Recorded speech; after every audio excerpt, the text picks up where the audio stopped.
First day na lang twins sa big school tomorrow, kaya prepare na natin yung mga gamit nila. Nung nakaraan, namili nga kami ng gamit at uniform ni Charlie and Chino. Mag-start na kasi sila sa reception at kailangan na nga nila ng uniform. Last time kasi sa nursery, hindi naman sila nag-uniform. Kaya everyday OOTD yung twins. Pero this time, syempre, big boy na sila, kaya kailangan na nila magsuot ng mga school uniform. Kaya naglaan talaga kami ng time para dito kasi medyo madami-dami yung uniform ng twins. And actually, kulang pa to, meron pa kami mga kailangang bilhin. At kailangan ko pa din magdagdag ng ilang uniform. So, bali white na polo shirt, tapos merong sweatshirt sa ibabaw. And then trouser yung pambaba. Pwedeng gray and pwedeng black. Itong black short para naman to sa PE. At ang katerno lang yan is white na t-shirt. Pero kailangan nila dyan ng ibang shoes. Flimsoles yung sinusuot nila sa PE at sa PE nga lang nila pwedeng suotin. And para sa kanilang bag naman, ganito lang yung ginagamit nila. So, bali pare-pareho, tapos lunchbox na lang pag kailangan. And dito na din nilalagay yung mga pamalit nila and mga kailangan nilang away from school. Pwede siyang sling bag at pwede din namang handbag. Inayos ko na nga din para dire-diretso na lang kami bukas. Nakalagay nga din pala na kailangan merong names yung kanilang mga gamit. So, nag-order ako nitong customized na names. And bawat uniform nga, pati shoes ng twins, nalagay natin ng pangalan. Dahil nagpapalit nga sila ng shoes, tapos siguro pwede sila magalis ng sweatshirt. Hindi maiwasang magkapalit-palit, kaya kailangan talaga may name. And bumili na nga din pala ako nitong mga ziplocks para sa kanilang extra clothes. Nag-order nga din pala ako nitong mga bento na lunchbox. Though free naman kasi yung food nila sa school, pero depende na lang pag gusto nila ng extra food. Or kung ayaw nila kainin yung nasa school. And nagustuhan ko nga to kasi tingnan nyo ang cute itong transparent na nakalagay. And pwede na din siya sa dishwasher. Para sa shoes naman ng twins, ito yung nabili namin. So, ang kanilang first school shoes is galing sa kanilang lola. And nung una, akala ko hindi magkapares yan, pero ganun pala talaga yung style. So, bali green yung kabila, tapos red yung kabila. And diba, super ganda ng quality nito. Velcro lang din para madali nilang maalis and maikabit. Tinawag ko na nga din muna si Charlie kasi feeling ko parang ang laki nung nabili naming trousers. Sa mga damit kasi ng twins, 5 to 6 na yung binibili namin. Pero buti na lang, konti lang yung haba. And slim fit naman tong binili ko, kaya tamang-tama. Kaso, mukhang magbabaon ng dinosaurs ang dalawang to bukas. Pinatry ko nga din pala yung bag, pero ayaw niyang bitbitin. Next naman, dito ko na nilagyan ng name tag yung kanila mga damit. So, itong mga stickers na to, kailangan sa care label siya ilalagay. And in fairness sa mga sticker na to, madikit talaga to. And kahit labhan nyo, hindi agad matatanggal. Nilagyan ko na nga din ng name ng kanilang lunchbox. Pagka naman nagkapalit pa silang dalawa dyan, meron na ngang name tag. And medyo matagal pala to kasi talagang inisa-isa kong lagyan lahat. So, pwede naman kasi napasulat, pero mas prefer ko tong sticker. Habang naglalagay nga din ako dito ng name tag, merong batang nag-aantay. Inaaya na niya kasi ako mag-play. Pero sabi ko, konti na lang. I want to fight. What?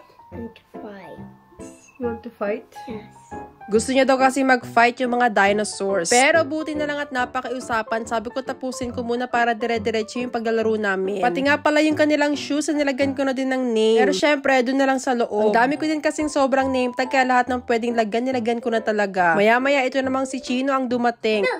Pero ayaw niyang isukat yung mga school uniform. At dito, pinakita ko nga sa kanila yung kanilang mga gamit. Para familiar din sila at alam na nga nila yung mga gamit nila sa school. Dumating din ang kanilang daddy at tinatanong nga ako kung anong kakainin namin for dinner. At kung makikita niyo si Charlie, tingnan niyo nag-aabang talaga siya. Inaantay niya talaga ako matapos para makapaglaro kami, kaya nag-play na muna kami saglit. Buong araw nga ako nito nagwo-work, kaya ayan, minamassage na ako ng kanilang daddy. Naalala ko nga din para na bumili ako ng boxers para sa twins. Pero itong si Chino ay dead ma. At tinatry nga niyang suotin yung aking eyeglasses. And yun lang, update ko kayo tomorrow sa kanilang first day of school.